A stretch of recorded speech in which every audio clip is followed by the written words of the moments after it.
Professor Vinita कुमारी, professor Swami Shraddhanand college, Hindi विभाग। हिंदी साहित्य की कालजयी रचनाकार, इस श्रृंखला के अंतर्गत हमने रामधारी सिंह दिनकर पर अपने पिछले व्याख्यान में चर्चा की थी। उनके जीवन परिचय और उनकी मुख्य रचनाओं पर हमने पिछले व्याख्यान में बात की थी। रेणुका, हुंकार, कुरुक्षेत्र और सामधेनी, रसवंती आदि रचनाओं पर बात की थी। उसी क्रम को आगे बढ़ाते हुए हम आज उनकी अन्य रचनाओं पर भी चर्चा करेंगे। दिनकर ने जितना सुंदर कविता के क्षेत्र में अपनी प्रतिभा का परिचय दिया है, उतने ही अधिक उनकी प्रतिभा गद्य के क्षेत्र में भी दिखाई देती है। अनेक पुरस्कारों से दिनकर पुरस्कृत हुए। साहित्य अकादमी से भी उन्हें पुरस्कार मिला।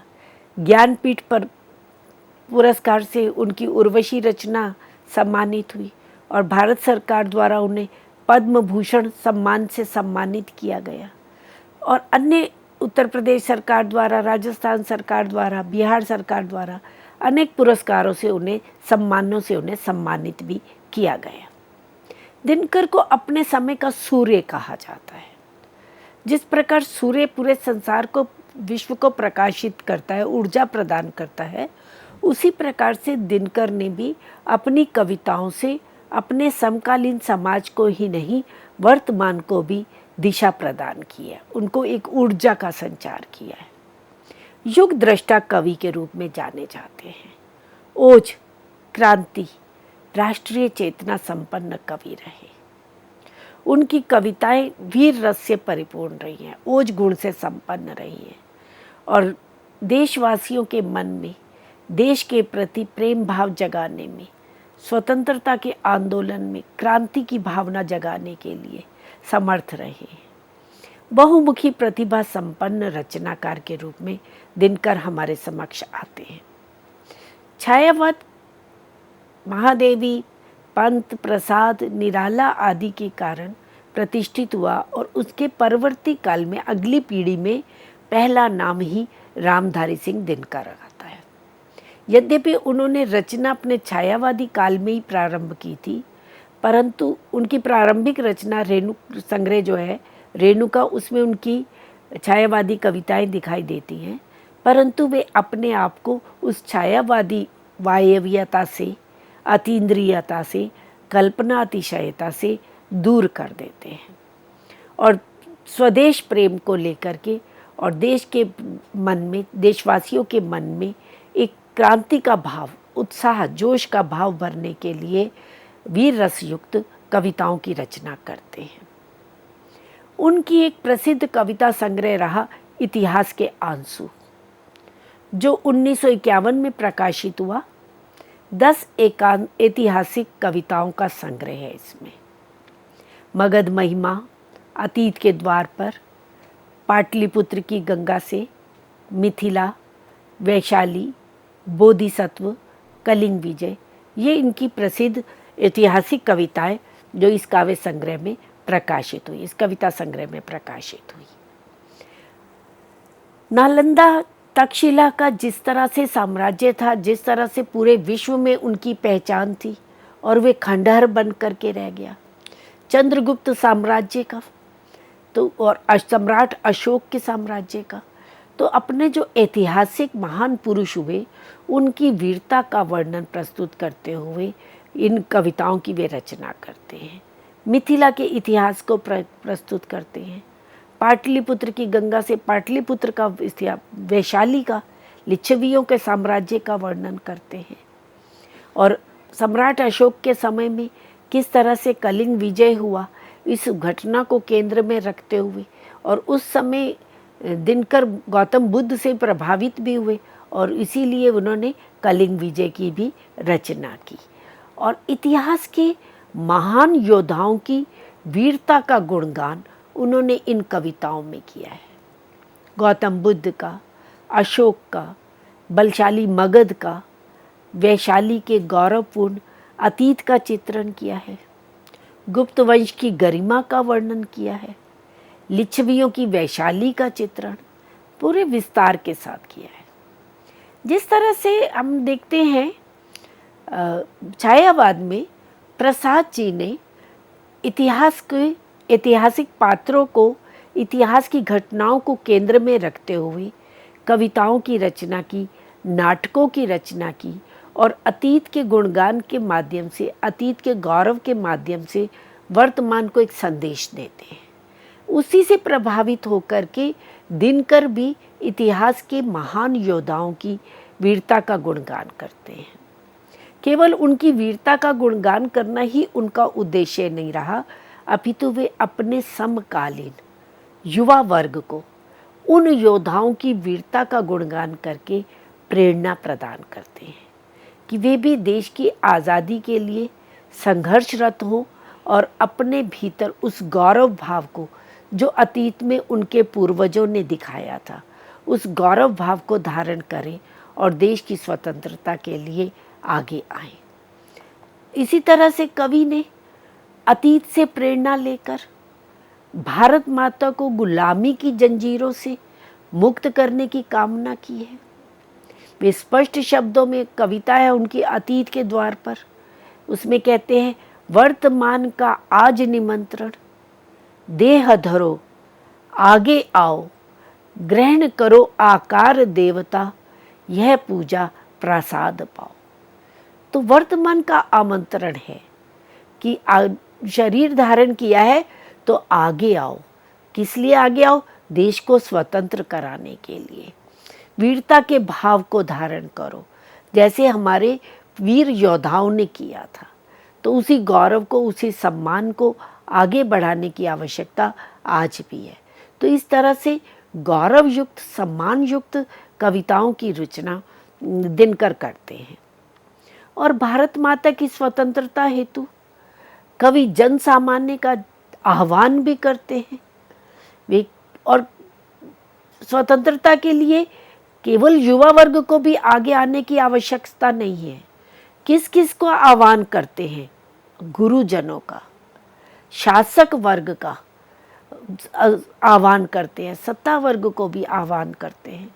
जग में भीषण अंधकार है, जगो तिमिर नाशक जागो। तिमिर अंधकार, अंधकार का नाशन करने वाले, अब तुम्हें जागने की आवश्यकता है, क्योंकि पूरे विश्व में भीषण अंधकार प्रसारित हो चुका हुआ है। जगो मंत्र दृष्टा, मंत्र दृष्टा ऋषियों के लिए जो निवृत्ति मार्ग पर चल रहे हैं, संन्यास धारण कर चुके हैं, उनको भी वो जगा रहे हैं कि मंत्रों के दृष्टा जो ऋषि हैं वे भी जागें, क्योंकि इस समय संसार में अपने देश को स्वतंत्र कराने के लिए सबको आगे आने की आवश्यकता है। तो जगो मंत्र दृष्टा, जगती के गौरव, जगती इस सृष्टि के जो गौरव है, जो गुरु हैं और जो शासक वर्ग है, सबको जागने की आवश्यकता है।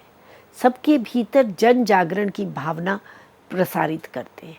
इसी तरह से निराला जी ने भी जागो फिर एक बार कविता की रचना की और उसके माध्यम से जन जीवन को स्वतंत्रता हेतु आह्वान करते हैं।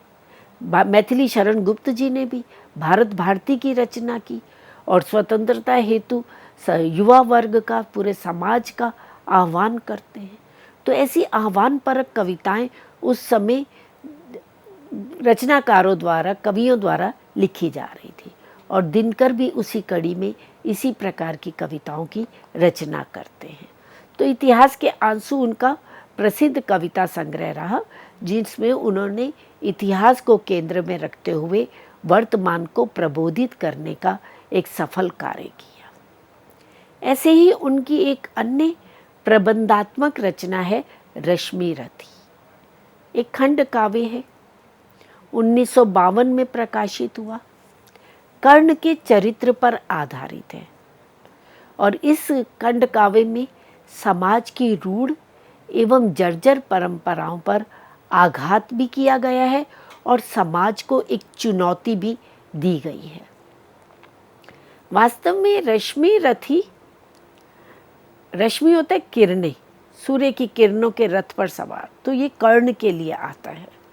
महाभारत का एक उपेक्षित वंचित पात्र कर्ण रहा और कर्ण को पूरे महाभारत में निरंतर उपेक्षा का पात्र बनना पड़ा, क्योंकि वो एक निम्न जाति से था, सूतपुत्र था, परंतु उसके गुणों को उपेक्षित किया गया। समाज ने उसके गुणों पर ध्यान केंद्रित नहीं किया।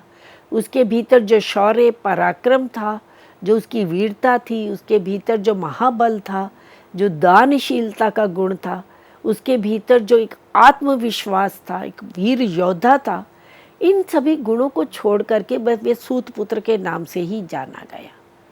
महाभारत में भी उसको उतना स्थान नहीं मिला और परवर्ती कवियों ने भी उस पात्र पर विशेष ध्यान नहीं दिया।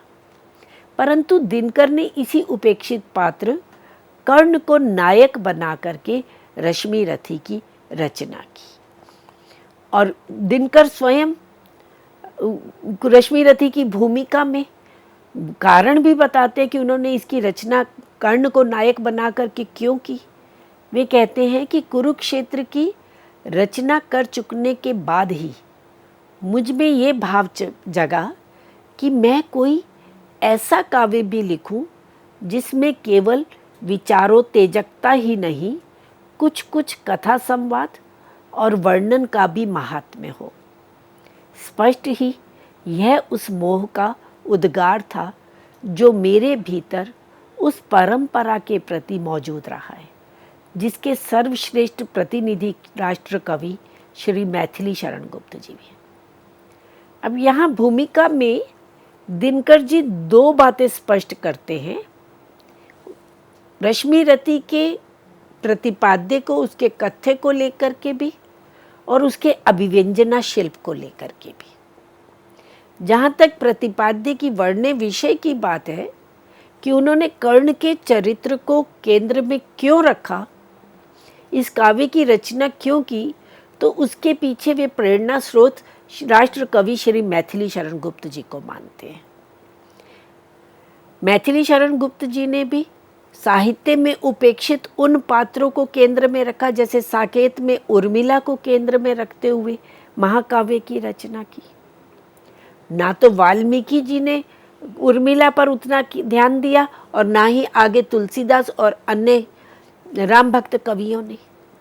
और मैथिली शरण गुप्त उर्मिला को केंद्र में रखते हैं। इसी तरह से गौतम बुद्ध पर तो सारे संसार की दृष्टि रही, उनकी पत्नी यशोधरा का जो त्याग था उस पर समाज की दृष्टि नहीं गई, तो मैथिली शरण गुप्त जी ने यशोधरा की रचना की। इसी तरह से विष्णु प्रिया की रचना की।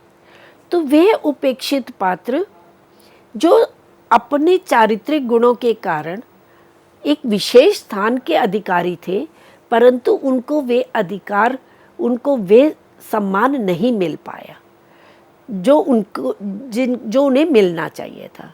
तो इसी तरह का एक पात्र महाभारत में कर्ण था। उसको भी समाज में उपेक्षा ही मिली, कवि समाज में भी उपेक्षा ही मिली। तो इस कर्ण के चरित्र को केंद्र में रखते हुए उन्होंने रश्मि रथी की रचना की। और फिर इससे पूर्व वे जो कविताएं कर रहे थे, राष्ट्रभक्ति की कविताएं कर रहे थे, तो इनमें आवेग, आवेश, उग्रता, ओज आदि गुण थे।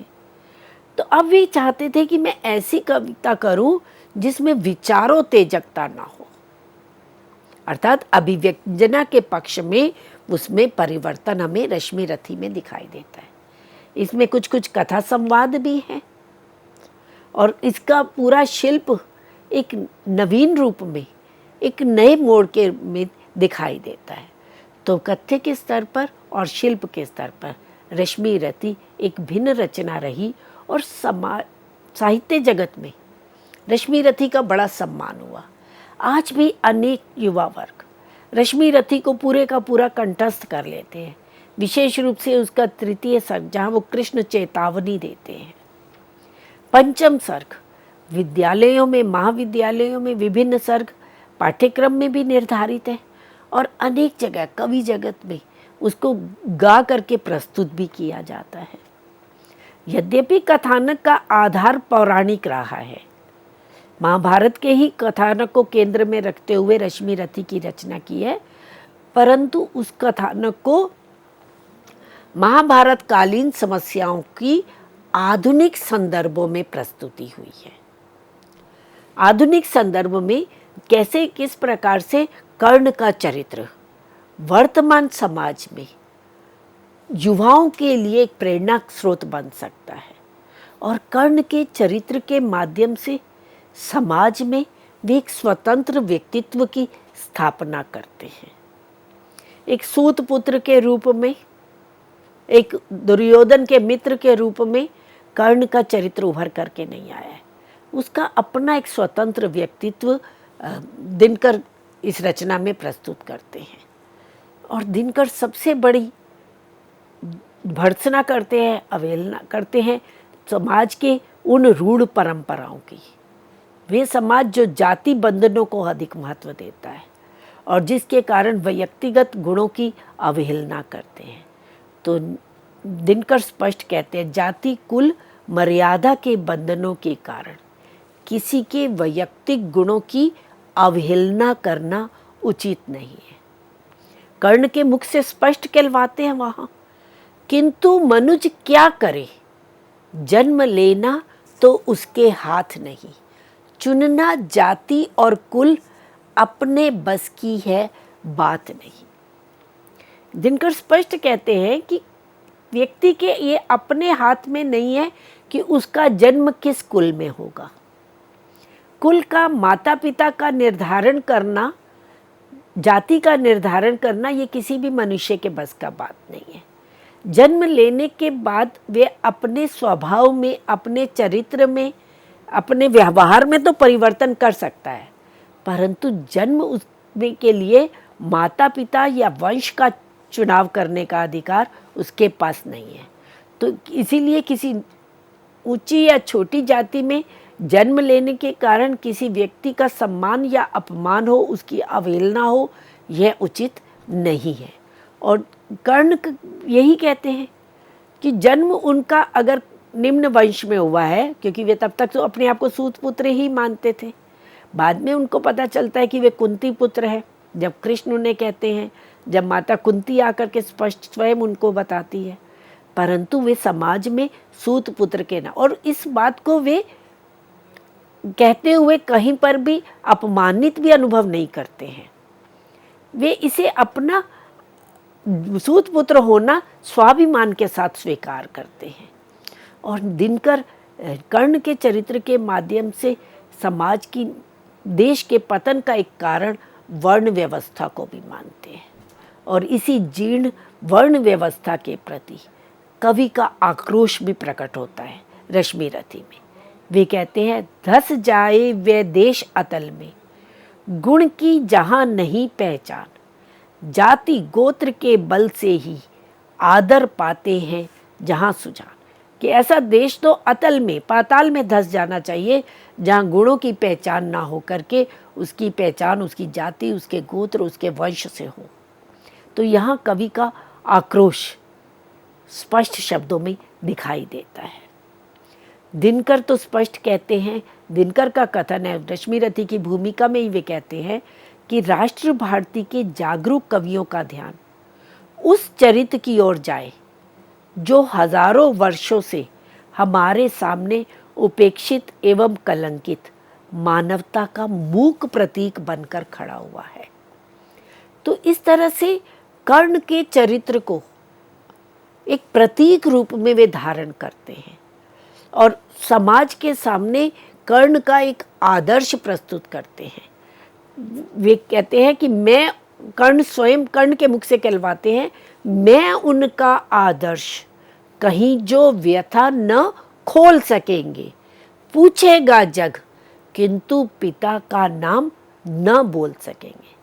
कि कोई व्यक्ति अगर निम्न वंश में उत्पन्न हुआ है, अगर उसका कुल छोटा है, तो उसे इसके लिए कहीं पर भी अपमानित होने की आवश्यकता नहीं है। उनके लिए मैं एक आदर्श प्रस्तुत कर रहा हूँ कि मैं जो स्पष्ट शब्दों में कहता हूँ कि मैं सूत पुत्र हूँ, और जो ये कहने के लिए कि हम निम्न कुल में उत्पन्न हुए हैं, अपने पिता के नाम को बोलते हुए जो स्वयं को अपमानित अनुभव करते हैं, तो मैं उनके लिए आदर्श बन करके उपस्थित हुआ हूँ।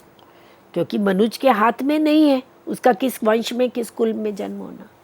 और इस तरह से दिनकर कर्ण के चरित्र को, उनकी चारित्रिक विशेषताओं को समय समय पर, स्थान स्थान पर, हर सर्ग में प्रस्तुत करते चले जाते हैं, विभिन्न घटनाओं के माध्यम से, पात्रों के संवादों के माध्यम से।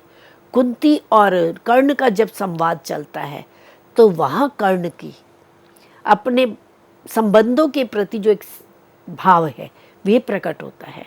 कृष्ण जब कर्ण को बताते हैं कि तुम सूत पुत्र नहीं हो, तुम पांडु पुत्र हो, तुम पांडवों में बड़े भाई हो, तो तब वे किस तरह से उनको कहते हैं कि वे युधिष्ठिर को ये बात ना बताएं। तो अब जो कर्ण के मन में भावुकता का भाव है, उसके भीतर की जो संवेदना है, वह विभिन्न पात्रों के साथ बात करते हुए अभिव्यक्त होती है। उसका जो शील आचरण है, का जो दानवीर स्वभाव है, वह इंद्र को कवच कुंडल देते समय प्रस्तुत होता है। तो कर्ण के चरित्र की विशेषताओं को बताते हुए दिनकर कहते हैं, तन से समर शूर, मन से भावुक, स्वभाव से दानी। देह से वो शूरवीर है, युद्ध में अपने पूरे पराक्रम को दिखाने वाला है, मन में कहीं पर भी उसके कठोरता का, निर्दयता का भाव नहीं है, मन में भावुकता है, संवेदना है, स्वभाव से वो दानशील है। जाति गोत्र का नहीं, शील का, पौरुष का अभिमानी।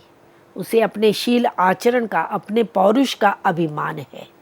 ज्ञान, ध्यान, शस्त्रास्त्र, शास्त्र का कर सम्यक अभ्यास। अपने गुण का किया कर्ण ने, आप स्वयं सुविकास। तो व्यक्ति जाति या कुल के कारण बड़ा या छोटा नहीं होता, वे अपने गुणों के कारण, अपने स्वभाव के कारण बड़ा या छोटा बनता है, समाज में उच्च स्थान को प्राप्त करता है। तो इस तरह से कर्ण के चरित्र के माध्यम से दिनकर तत्कालीन सामाजिक व्यवस्था को, जीर्ण शीर्ण व्यवस्था का आघात भी करते हैं और उसे चुनौती भी देते हैं। और कवि ने सभी सामाजिक और पारिवारिक संबंधों को इस काव्य में एक नए सिरे से परखा है।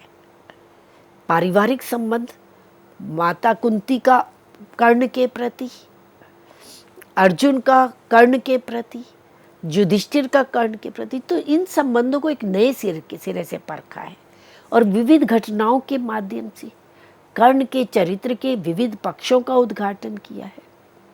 वे स्पष्ट कहते हैं, वसुधा का नेता कौन हुआ, भूखंड विजेता कौन हुआ, अतुलित यश क्रेता कौन हुआ, नव धर्म प्रणेता कौन हुआ, जिसने न कभी आराम किया, विघ्नों में रहकर नाम किया। तो इस तरह से वे तत्कालीन युवा वर्ग को निरंतर संघर्षरत रहते हुए आगे बढ़ने के लिए प्रेरित किया है कि जो विघ्नों से घबराते नहीं हैं, जो कभी आलस्य को धारण नहीं करते हैं, आराम परस्त नहीं है, वही इस संसार में आगे बढ़ते हैं, वही इस धर्म के प्रणेता बनते हैं, वही यश क्रेता बनते हैं, उन्हीं का ही संसार में यश होता है, ऐसे ही विश्व विजेता बनते हैं। तो बड़े ओजपूर्ण शब्दों में, बड़ी प्रेरणास्पद शब्दों में दिनकर जो है रश्मि रथी की रचना करते हैं। इसी तरह से दिनकर जी ने एक और काव्य की रचना की, उर्वशी। ये कालजयी रचना रही, 1961 में रचित खंड काव्य है इनका, और इस काव्य पर इन्हें ज्ञानपीठ पुरस्कार से भी सम्मानित किया गया। सौंदर्य और प्रेम के उदात्त स्वरूप की अभिव्यक्ति का ये काव्य है। प्रेम का बड़ा सुंदर स्पष्ट चित्रण इसमें वे करते हैं। इनकी एक रचना थी रसवंती, कविता संग्रह था, उसमें भी उन्होंने सौंदर्य और प्रेम परक कविताओं की रचना की थी। तो वहाँ जो सौंदर्य और प्रेम का बीज दिखाई देता है, वही बीज एक विशाल वट वृक्ष के रूप में हमें उर्वशी में दिखाई देता है। उर्वशी का प्रतिपाद्य यद्यपि पौराणिक है, उर्वशी और पुरुरवा के आख्यान के माध्यम से उन्होंने काम भावना का महत्व प्रतिपादित किया है। और वैचारिक धरातल पर उर्वशी को काम अध्यात्म की कविता कहा गया है। इस उर्वशी को लेकर के अनेक विवाद भी हुए हैं। जहाँ उर्वशी बड़ी प्रसिद्ध रचना रही है, वहीं उर्वशी को अनेक विवादों का भी सामना करना पड़ा है। आलोचना जगत में अनेक मतभेद रहे हैं। कईयों ने उर्वशी को बहुत सम्मानित स्थान दिया है, बहुत उत्कृष्ट कोटि की रचना माना है, और किसी ने उर्वशी को निकृष्ट भी कहा है, उसे काम वासना से युक्त रचना कहा है। परंतु वैसे अगर चिंतन के धरातल पर, दर्शन के धरातल पर देखा जाए तो उर्वशी को काम अध्यात्म की कविता कहा गया है।